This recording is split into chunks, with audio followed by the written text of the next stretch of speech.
Şarkı Türkistanlık aziz qarindoshlar, Erik televiziyasiga hoş geldinglar. Bugünkü siyaset meydanı sohbet programımızda Türkiye'deki Şarkı Türkistan Medeniyet ve Hemkarlık Cemiyeti'nin Ankara şubesinin reisi, vatanperver inqilabçı Xayrullo efendi bilan o'tkazgan suhbatimiz huzuringlarda bo'ladi.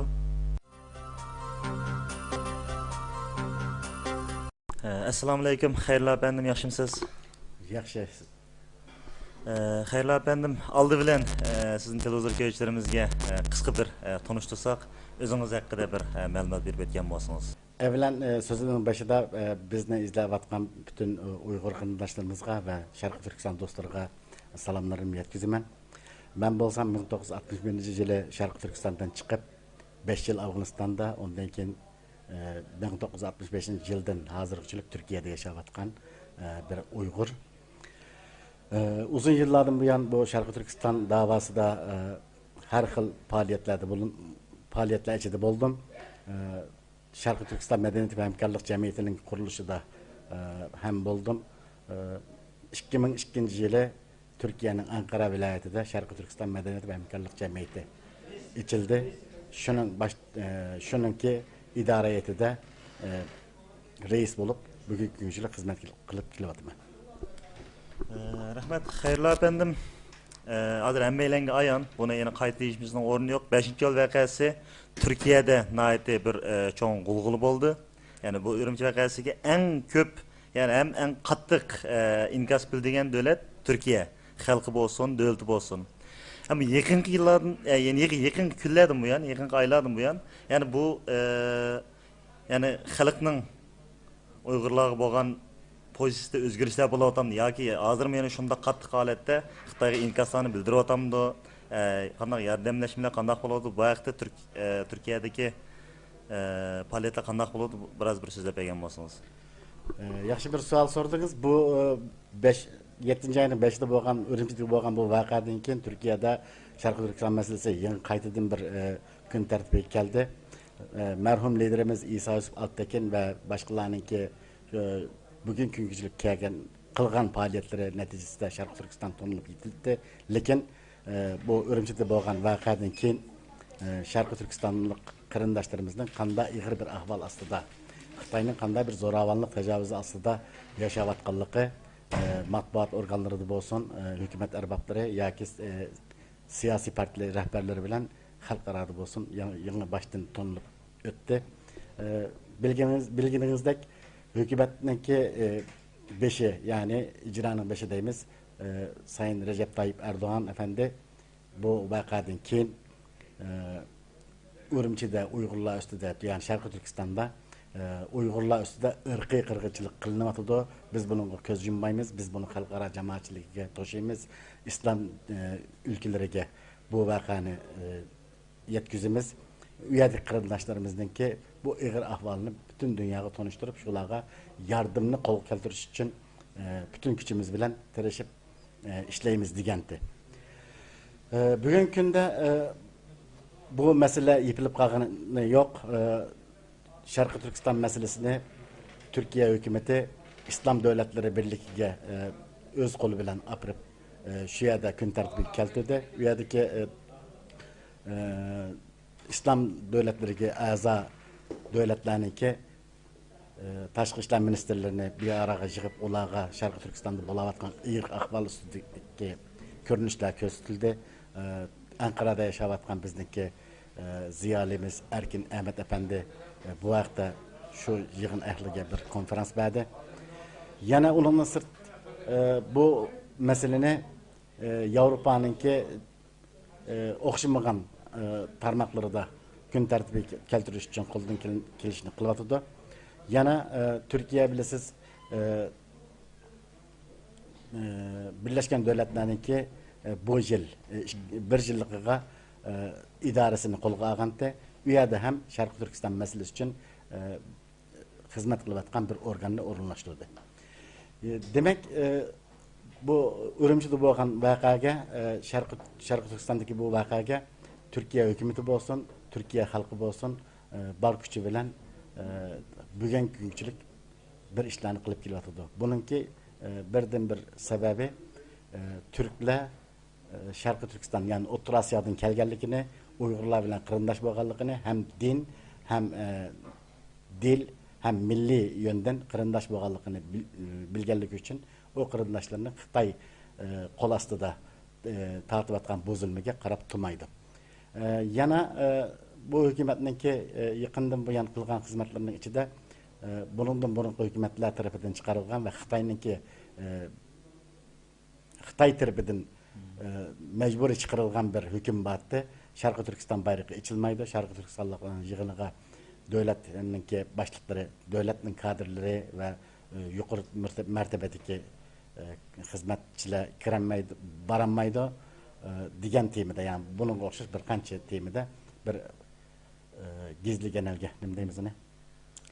Yoşurun bir kanun battı. Bunu hazırki hükümet emelden kaldırıp hazır Uygurlar için bir yol içip verdi. Yani bunun sırtında Şarkı Türkistanlıkla bilesiz Türkiye dünyanın her kaysi yerlerde tarkak halinde yaşadı. Gayeleri bağın devletlerde kabul görüp gayeleri turuduğun yer tapanmay tuğan bir mezgilde Türkiye hükümeti 8. ayının birinden burun Türkiye'de yaşavatkan bütün Uygurlarga Türkiye garajdanlığı verilsin degan bir kanunu ma'qullab chiqdi. Buningdagi sebep hem de vatansiz bo'lib qolgan Uyg'urlarningki bir vatanga ega bo'lishi va shundaqla o'zini hur his qilgan har Uyg'urningki Sharqi Turkiston masalasiga texmo tirishchanlik bilan kuch chiqaradiganligi uchun bir foydali ish. Yana buni biz Sharqi Turkistonlik tashkilotlar, ya'ni bizningki kuch chiqarishimiz bilan bunu 8. aydan keyin kelgan Uyg'urlarga bir yardım bulsun deb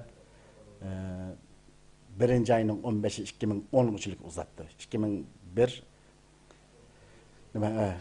2010 1. ayının 15'i güçlük Türkiye'ye kelgan har qanday Uyg'urga, Sharqi Turkistonlikqa Türkiye vatan grajdanlığı berilsin degan bir hüküm ma'qullandı.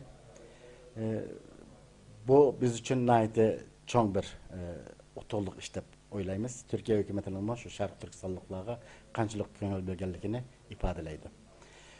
Yani bunun sırtında Türkiye'deki bir qancha Türkiye'deki nurg'unlagan üniversitelerde Sharqi Turkiston meselesi, yani bu 7. ayının 5'ida chiqqan bu voqeadan keyin nurg'unlagan üniversitelerde konferanslar tartib qilindi. Bularning jig'iga bizlar ishtirok qildik. Seytebendi başta bo'lishibdilar. Yetişemegen yerlerge bizler qatnaşdık. Ve o'quvchi bolalar bu yig'inlarga nayeti qizg'in qarshilik berdi. U yerda qarindoshlarimizningki tortib atgan jafoları, u yerda bo'lgan qirg'inchilik va u yerdagi Xitoyning tajovuzchiligini hujjatlik filmlar bilan ularga tanishtirdik. Ularni ko'ngil bo'lib Sharqi Turkiston masalasi uchun nimalar qilinishi kerakligini bizga ifodalab keldi degan kuchlik. Rahmet. Hayırlı efendim. Türkiye'deki yani sizge ayan Türkiye'den ait köp Uygur teşkilatları var. Yani Kayseri'de, Ankara'da, İstanbul'da. Yani bula oturusda bu vakadan keyin bizim anlavatımızdan ait, hoşalığımızdan ait derlik, ömlük oturuğa çıktı da oturdu.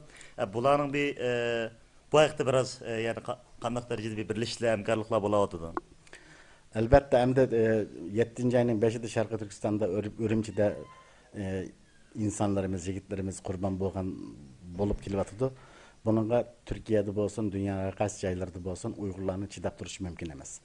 Hamda qancha jiq Uyg'ur tashkiloti bo'lsa-mu, shu tashkilotlar hamda bu voqeadan keyin birlik kelishning, ya'ni kuchini bir yerga to'plashninki elzam bo'lganligini bilib yetdi. Hozir burun bu bek unchalar ziddiyatmi yo'qdi, lekin hozir bu voqeadan keyin bu jamiyatlarning rahbarlari bir ara kelib nima ish qilamiz, qanday qilsak yaxshiroq kuch chiqarib bu ishlarni Turkiyaga va dunyo jamoatchiligiga tunishtiramiz deydigan iddiyaga keldi.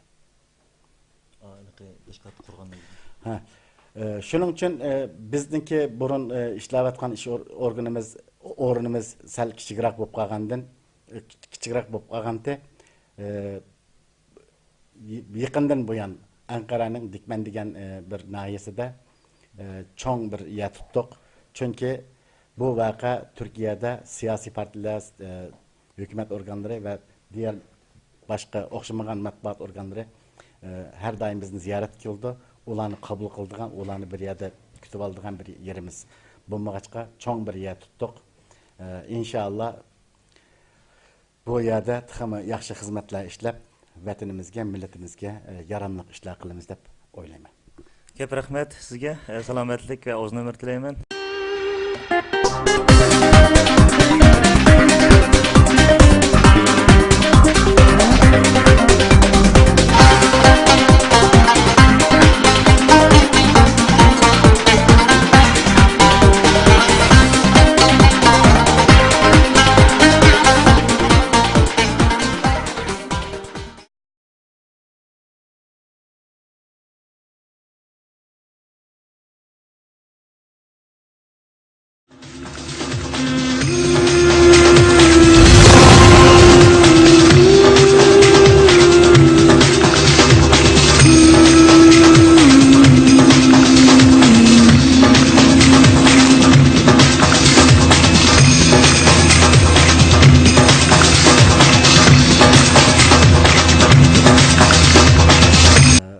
Her xil faaliyetler içinde buldum.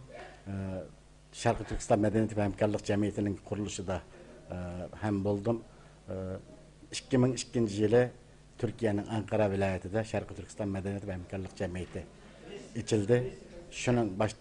Şununki idareyeti de Vatanperver inqilobchi Xayrullo efendim bilan o'tkazgan suhbatimiz huzuringlarda bo'ladi.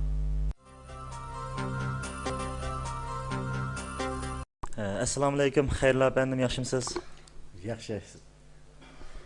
Xayrullo efendim, oldi bilan sizning televizor ko'ruvchilarimizga qisqa bir tanishtirsak, o'zingiz haqida bir ma'lumot berib o'tgan bo'lsangiz.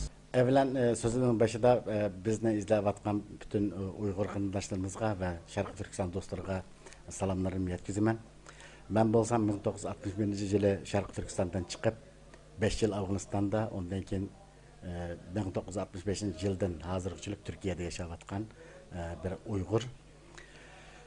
Uzun yıllardan bu yan bu Şarkı Türkistan davası da